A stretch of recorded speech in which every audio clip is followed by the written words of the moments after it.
Բարև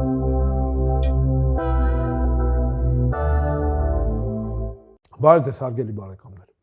Նոյեմբերի 10-ին Գիտությունների ազգային ակադեմիայում շնորհում էին ակադեմիայի մրցանակները, որին արժանացել էր մի խումբ հայ գիտնականներ տարբեր ոլորտներում։ Հիմնարար ֆիզիկայի ոլորտում մրցանակին արժանացան Բյուրականի աստղադիտարանի աշխատակիցներ Տիգրան Մաղաքյանը եւ Տիգրան Մովսիսյանը։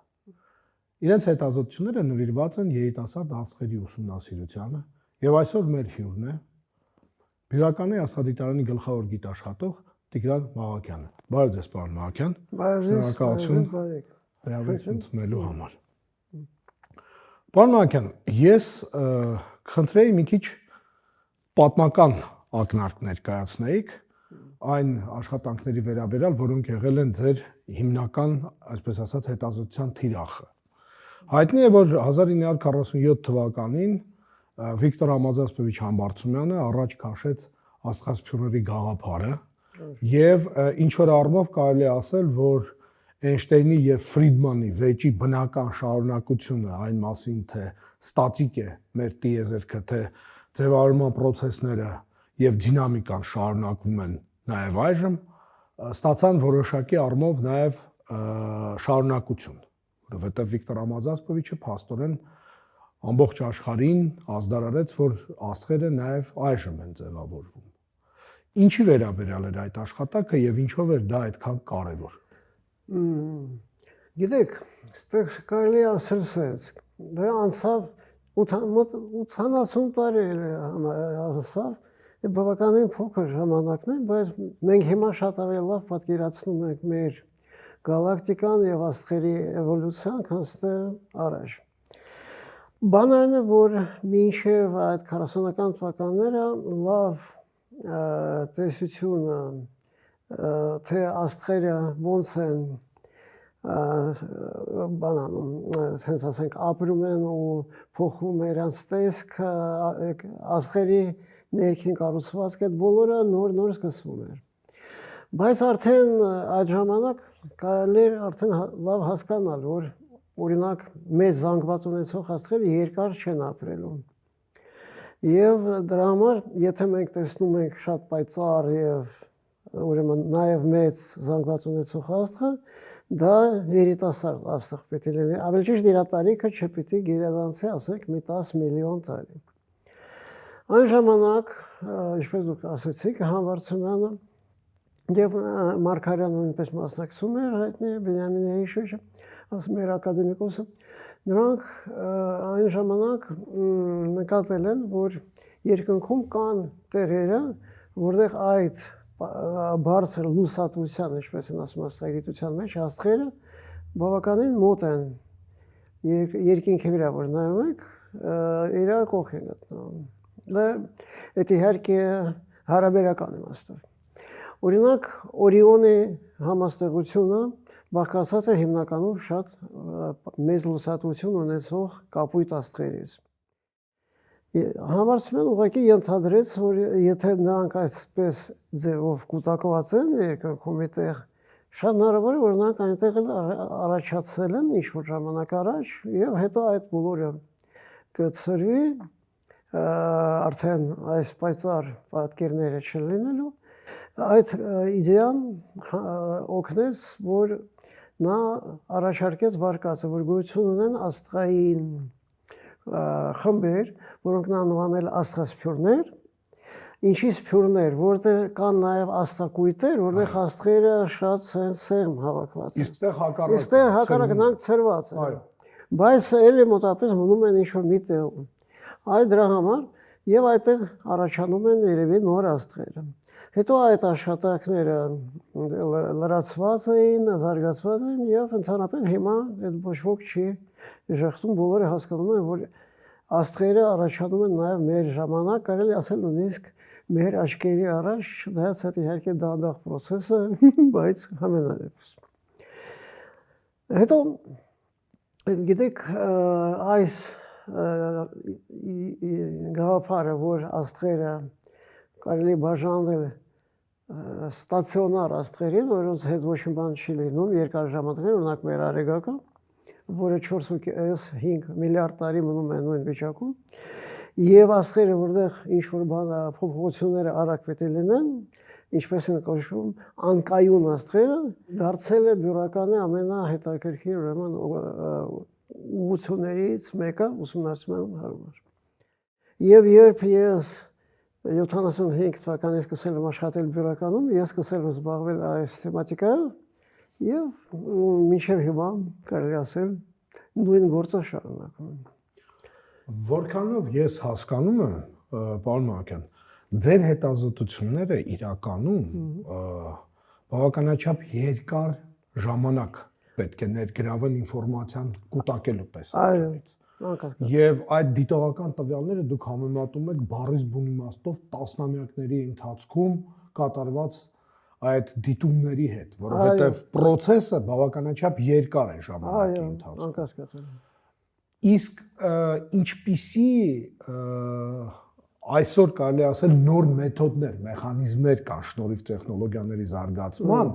որի շնորհիվ հնարավոր է լինում այդ հետազոտությունները ավելի ինտենսիվ իրականացնել եւ արդյունավետ։ Ահա։ Աստղերը երկնքում չեն մնում ինչ որ միշտ նույն տեղերում, նրանք դանդաղորեն շարժվում են, եւ բարձր որ բոլոր աստղերը ինչ որ արագություններ ունեն տիեզերքում եւ վեկտորները, այսինքն նրանք շարժվում են մեկը մյուսի նկատմամբ։ Այդ իհարկե չի նշանակում բոլոր աստղերը, որոնք մենք տեսնում ենք, քանի որ նրանք պատկանում են մեր գալակտիկային, նրանք մասնակցում են մեր գալակտիկայի պտույտին,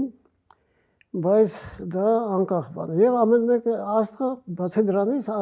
կողքի աստղերի համար ինչ որ մի արագություն ունի։ Եվ այս, որ մենք դիտում ենք այս շարժումները, մենք դրանք կոչվում ենք սեփական շարժումներ, այդ աստղագիտական ուրեմն տերմինաբանություն։ Որ ճիշտ չափենք, այդ շատ փոքր process։ Միայն մեր ասած ասած կոպիտ ասած կողքի աստղերը ունեն մեծ զգալի սեփական շարժումը, որը կարելի է նկատել, ասենք, մի տարի, երկու տարի հետո։ Իսկ հիմնականում նրանք պահանջում են երկար ժամանակ չափելու համար։ Այսինքն դուք լուսանկարում եք այն ժամանակ, երբ լուսանկարները անում տեզեկի, ինչ-որ մի կտորի երկնքի, հետո սպասում եք մի 10 տարի, նորից եք, հետո համեմատում եք ինչ-որ աստղերը տեղը փոխեցին, թե չեն։ Մենք մոտավորապես այսպես ենք աշխատում մինչև հիմա, բայց մի քիչ ուրիշ նպատակներով, բայց իդեան այսպեսին։ Եվ հիմա, ասեմ ձեզ, վերջերս տիեզերք ուղարկվել է, վերջերս ընդամենը, եթե չեմ 19 թվականին, ուրեմն տիեզերական աստղադիտարան, որ անունը դրել են Գայա, դա համատեղ պրոյեկտ է մի քանի երկրների, եւ դրա միջոցով հնարավոր եղավ մոտավորապես համարյա 2 միլիարդ աստղերի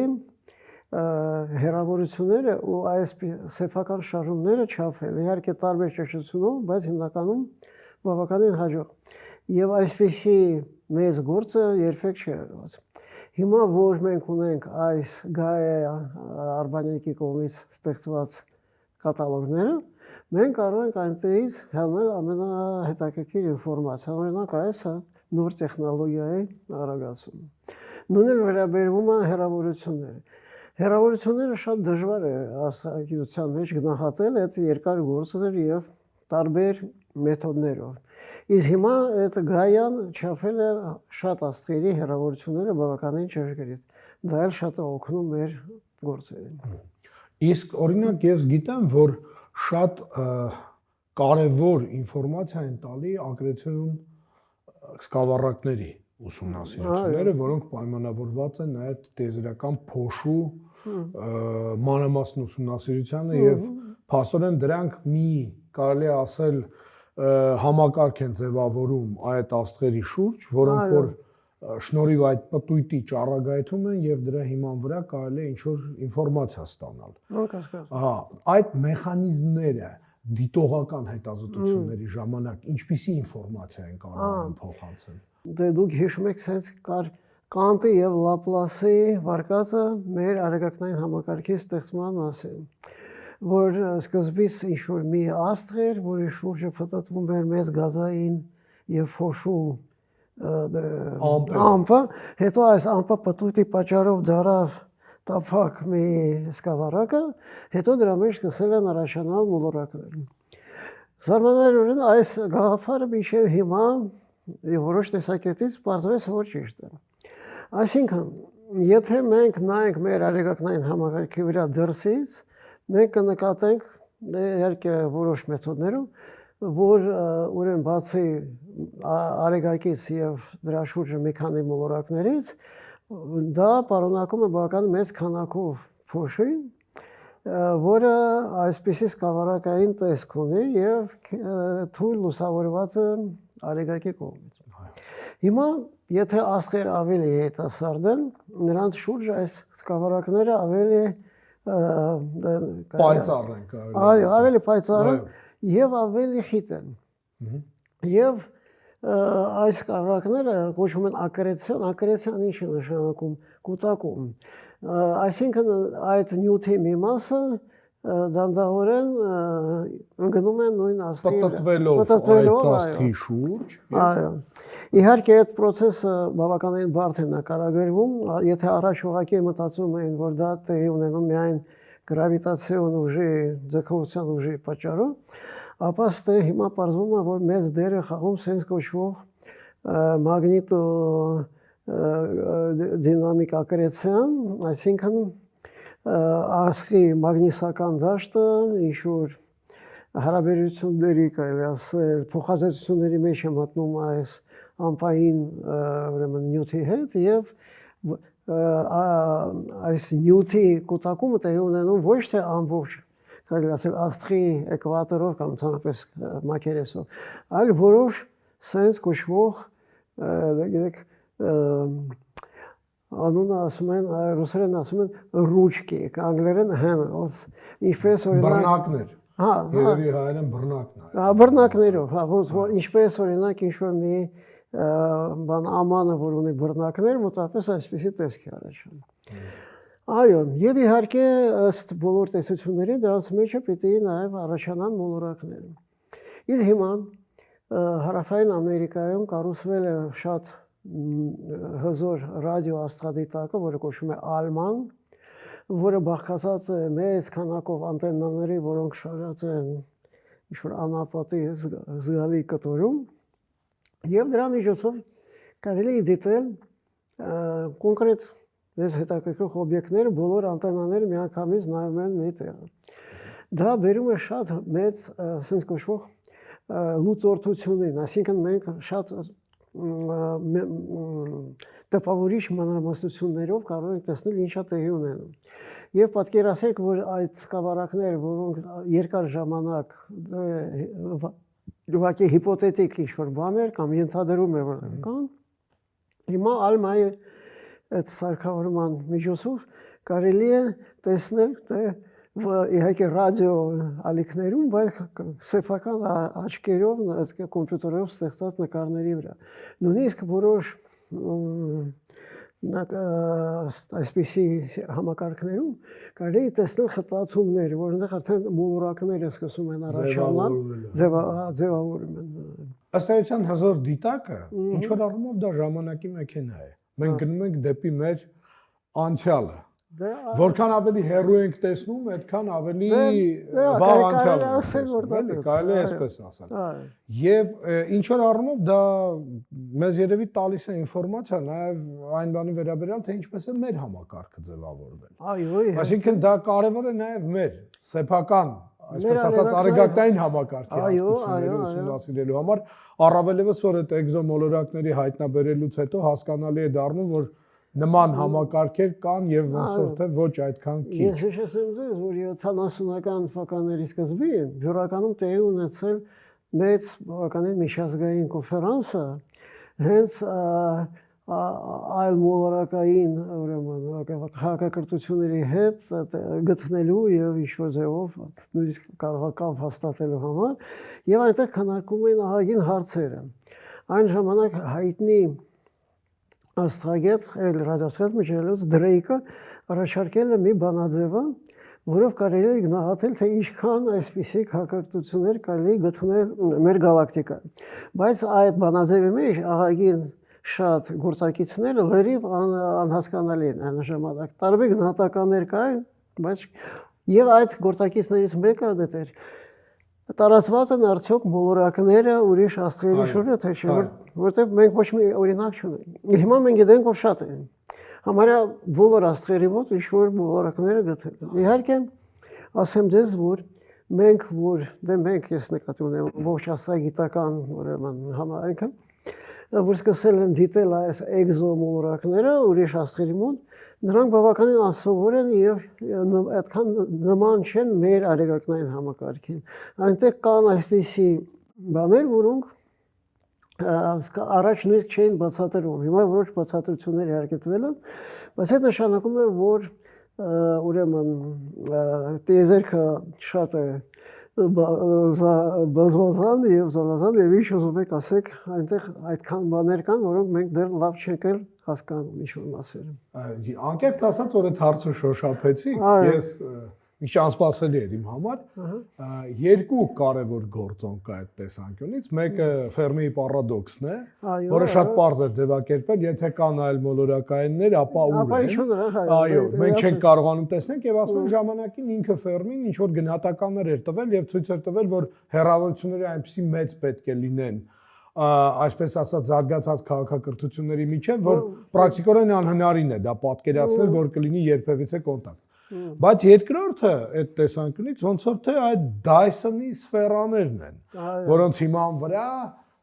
օրինակ ես վերջերս ես հիշում եմ Աստղագետ Սուրձինը մի հաղորդում էր վարում, որի ընթացքում ինքը ասում էր, որ մի աստղի հետ կապված շատ լուրջ այդ կասկածները կային, որովհետև անհասկանալի փայլատակումները շատ անկառավարելի էին գնում եւ նրանք համարում էին, որ դե որն էր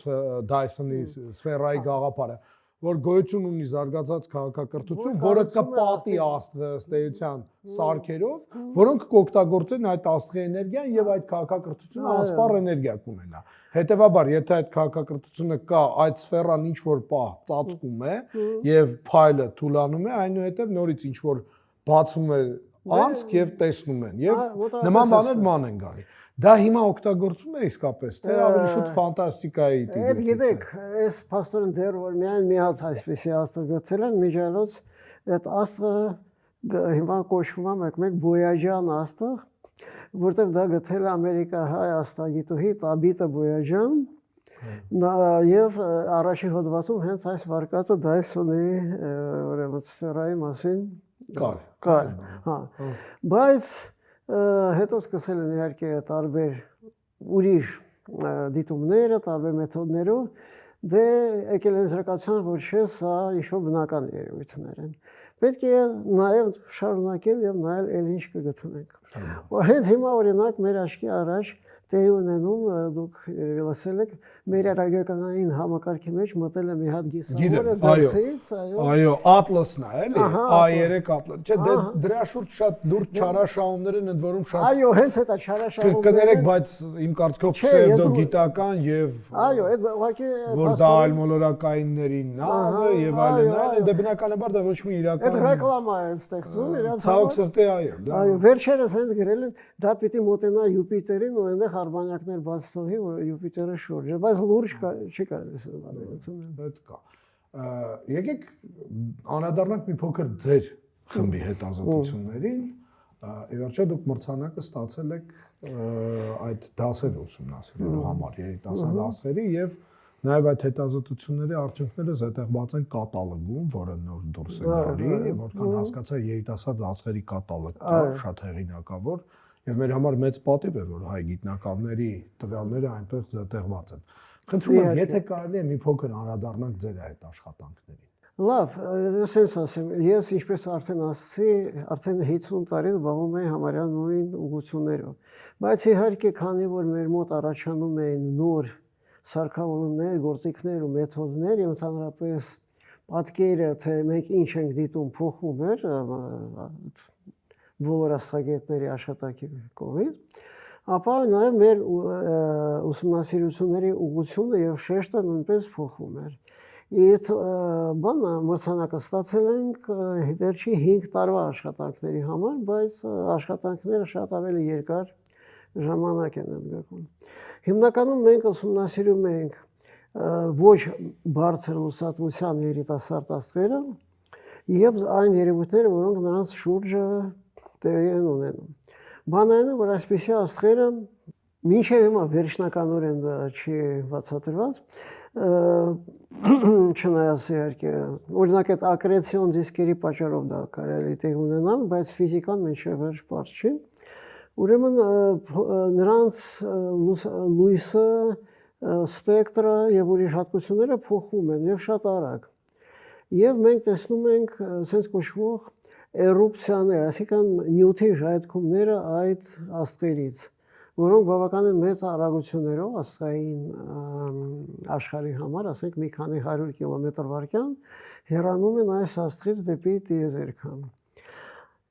Այսպիսի օբյեկտները վաղուց արդեն հայտնի էին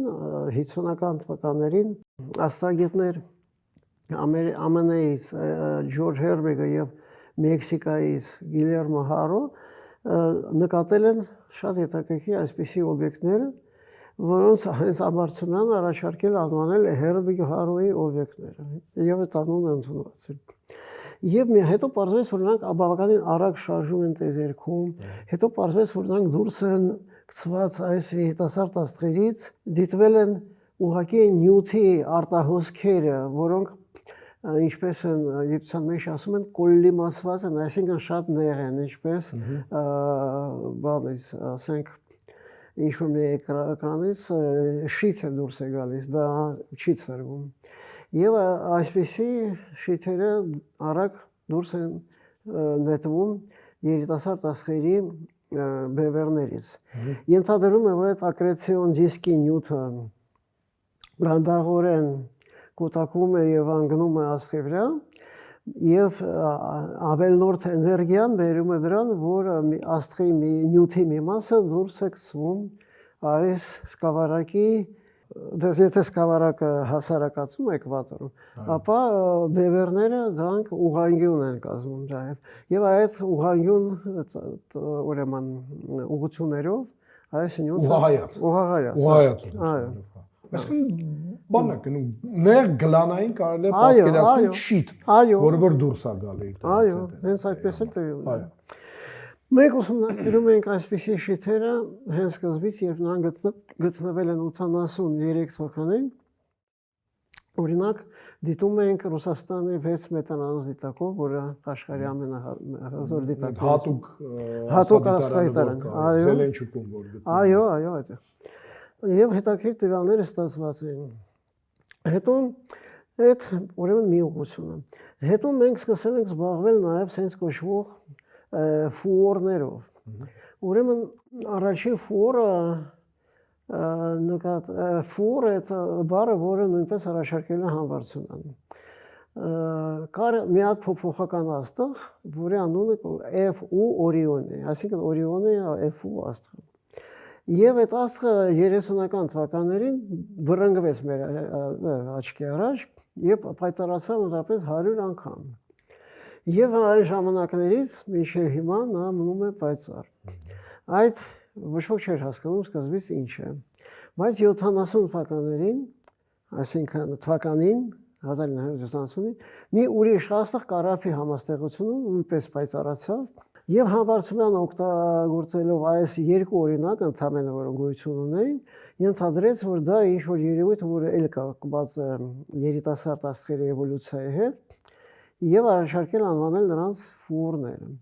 Եվ դա այդպես էլ եղավ, դա ապացուցված էր, հետո գտնվել են եւս մի քանի ֆուորներ։ Մենք որ սկսել ենք ուսումնասիրել այդ երևույթը,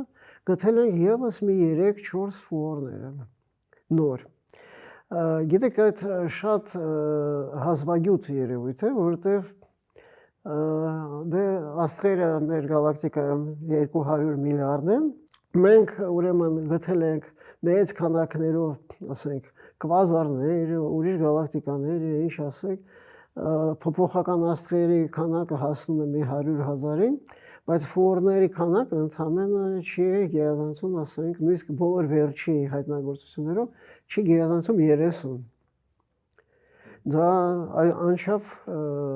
հազվագյուտ օբյեկտներ են։ Դրա համար ես շատ գոհ եմ, որ մեզ հաջողվեց եւս այդ քանակը լրացնել եւ այդ բոլոր կողմերից ընդունված էր։ Եվ եւս մի քանի ուղղությունները բերեցին դրան, որ ես չեմ ուզում ասել, որ դա աշխարհում ինչ-որ հայտնի խումբը, որը աշխատում է այսպիսի ուղղությունների վրա։ Եվ ուրեմն առաջարկված էր ստեղծել այսպիսի կատալոգը,